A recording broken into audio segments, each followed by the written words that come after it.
بسم اللہ الرحمن الرحیم سامعین کرام، آج ایک نئے موضوع کے ساتھ آپ احباب کی خدمت میں دوبارہ حاضر ہوں۔ اور آج کی ویڈیو کا جو عنوان ہے، آج کا جو موضوع ہے وہ ہے ہمارا تعلیمی نظام۔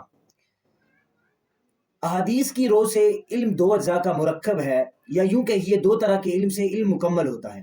ایک ہے علم الادیان، یعنی دین کا علم، اخلاقیات کا علم، انسان کو حقیقی معنوں میں مقام انسانیت پر فائز کرنے کا علم، اس کو اس کی پہچان اور اس کے ہونے کے مقصد سے آگاہ کرنے کا علم، اور معرفت کے حصول کا علم۔ اور دوسرا علم علم الابدان، یعنی دنیا میں جینے کا علم اور انسان کو ہنرمند بنانے کا طریقہ اور معاشرے کے لیے ایک کارآمد انسان بننے کا علم۔ جب یہ دونوں جمع ہوتے ہیں تو یہ علم مکمل ہوتا ہے، یعنی مکمل اور حقیقی علم بنتا ہے۔ اور انہی دونوں علوم کے حصول کو فرض قرار دیا گیا، یعنی علم حاصل کرنا ہر مسلمان مرد اور عورت پر فرض ہے، تاکہ وہ معاشرے کے لیے اچھا اور کارآمد انسان بن سکیں۔ اب اگر اس بات پر غور کیا جائے تو اس کا مطلب ہے کہ ان دونوں علوم کا یکجا ہونا لازم ٹھہرا، اور یکجائی کے لیے دونوں کے ذرائع اور اسباب بھی ایک ہی ہوئے۔ ایک ہی جگہ دونوں علوم کا ایک ساتھ حصول بھی ناگزیر ٹھہرا، یعنی اسکول، کالج اور یونیورسٹیاں اور مدرسے الگ الگ نہیں بلکہ ایک ساتھ ہونے چاہیے۔ لیکن ہمارا المیہ یہ ہے کہ ہم شروع سے ہی ان دونوں علوم کو الگ کر کے بیٹھے ہیں۔ علم الادیان کا شعبہ مدرسے مسجد سے جوڑ دیا گیا، اور علم الابدان کے لیے دوسری تعلیمی ادارے الگ بنا لیے گئے، جس کا نتیجہ یہ نکلا کہ ہم نہ اچھے انسان بن سکے، نہ ہی ہنرمند بن کے معاشرے کے لیے کارآمد ہو سکے۔ مزید یہ ستم کہ ہم دو حصوں میں بٹ گئے، ایک طبقہ خود کو مذہبی کہلانے لگا اور دوسرا لبرل یا جدیدیت پسند ہوا۔ کچھ یوں ہوا کہ جب لارڈ میکالے نے برطانوی پارلیمنٹ میں اپنی تقریر میں کہا کہ میں نے ہندوستان کے طول و عرض کا سفر کیا، برصغیر کی بات ہو رہی ہے کہ برصغیر میں جب اس نے طول و عرض میں سفر کیا اور اسے کوئی چور اور کوئی بھکاری نظر نہ آیا، تو اس نے اس پر تبصرہ کرتے ہوئے مزید کہا کہ اس کی وجہ ان کا معاشی اور تعلیمی نظام ہے، اور وہ اتنا مضبوط ہے کہ جب تک اسے بدلا نہیں جاتا ہم ان ہندوستانیوں پر اپنی حکومت نہیں چلا سکتے، نہ ان کو غلام بنا سکتے ہیں۔ جس کے بعد یہ سوچنا شروع کیا گیا کہ اس نظام کو کیسے بدلا جائے۔ تعلیمی نظام میں یکجائیت کا خاتمہ تجویز ہوا کہ دینی اور دنیاوی تعلیم کو ایک دوسرے سے الگ کر دیا جائے، اور کر بھی دیا گیا، جس کا نتیجہ آج تک ہم بھگت رہے ہیں۔ اور تب سے لے کر ہندوستان کی تقسیم اور اس کے بعد آج تک اگرچہ انگریز چلا گیا، لیکن اسی کا بنایا ہوا نظام ابھی بھی رائج ہے۔ انگریز نے معاشرتی نظام کو بدلا اور مولوی، مفتی، قاری، حافظ، امام مسجد اس طبقے کو تیسرے درجے کا شہری قرار دے کر ان کا مقام و مرتبہ گرا دیا۔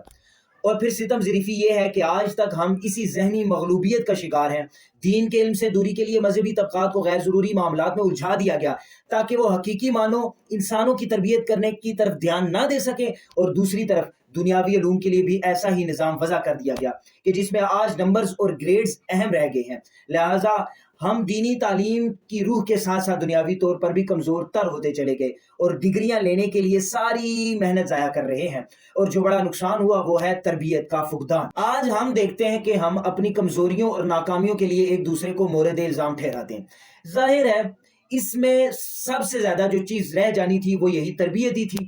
اور اس میں یقیناً معیشت نے بھی اپنا رول ادا کیا کہ والدین بھی تربیت کا حق ادا نہیں کر پائے، اور آج یہ حال ہے کہ تربیت کے تمام ادارے اپنی ذمہ داری میں تقریباً فیل ہو چکے ہیں، جس کا نتیجہ یہ ہے کہ اخلاقیات اور علمی ترقی کے میدان میں قوم بہت پیچھے رہ گئی، اور کبھی مدرسے سے کبھی کسی کالج یونیورسٹی سے اخلاقیات کا جنازہ نکلتے دیکھتے ہیں، جیسا کہ حال ہی میں آپ نے دیکھا کہ بھاولپور کی ایک یونیورسٹی میں دیکھا گیا کہ جو کچھ اس میں ہوا، اس کے علاوہ بھی اکثر تعلیمی اداروں میں متنازع معاملات ہونے کی خبریں، جیسا کہ ہولی کے فنکشن یا ڈرگ اسمگلنگ اور نوجوانوں کو ڈرگز پر لگائے جانے اور جنسی ہراسمنٹ جیسے دیگر واقعات بھی اخبارات اور خبروں کی زینت بنتے رہتے ہیں۔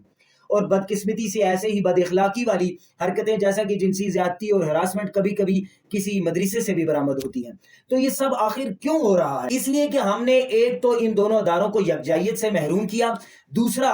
معیشت اور معاشرتی سٹیٹس کے حصول کی دوڑ میں ہم نے تربیت کو نظر انداز کر دیا، اور یقیناً والدین بھی اسی مصیبت کے پیش نظر صحیح طور پر تربیت کرنے میں ناکارہ رہ گئے۔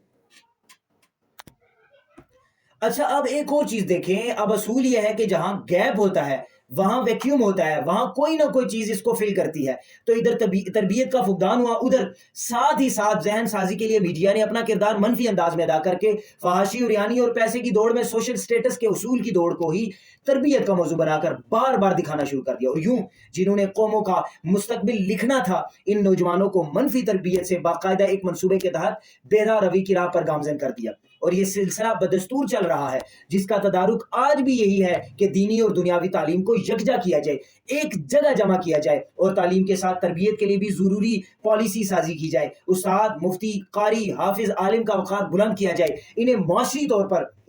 طور پر مضبوط کیا جائے تاکہ وہ اپنا کردار مثبت انداز میں ادا کر سکیں اور تربیت کر سکیں۔ والدین کے لیے بھی کالجز، یونیورسٹیز میں وقتاً فوقتاً تربیتی مشاغل، ورکشاپس منعقد کی جانی چاہیے تاکہ انہیں بھی تربیت کے حوالے سے آگاہی دی جائے۔ تعلیم و تربیت ایک مقدس پیشہ ہے، اور جب تک ادارے اور قوم اس پیشے کو اپنی بقا کی ضمانت سمجھ کر، مقدس سمجھ کر اس کی حقیقت سے آشنا نہیں ہوں گے اور اسے محض ایک کاروبار کے طور پر سوچتے رہیں گے، تو قوم کا مستقبل تاریک تر ہی ہوتا جائے گا۔ اب کرنے کا کام یہ ہے کہ جہاں تک ہو سکے اس پیغام کو عام کریں اور کوشش کریں کہ دینی جو تعلیم ہے اور جو دنیاوی تعلیم ہے اس کو یکجا کیا جا سکے۔ اللہ تعالی ہمیں پاکستان کے اندر دوبارہ خوشحالی کو دیکھنا نصیب کرے اور اس کے تعلیمی نظام کو جیسا ہمارا مسلمانوں کا تعلیمی نظام تھا ویسے ہی دوبارہ مضبوط کرنے کی توفیق عطا فرمائے۔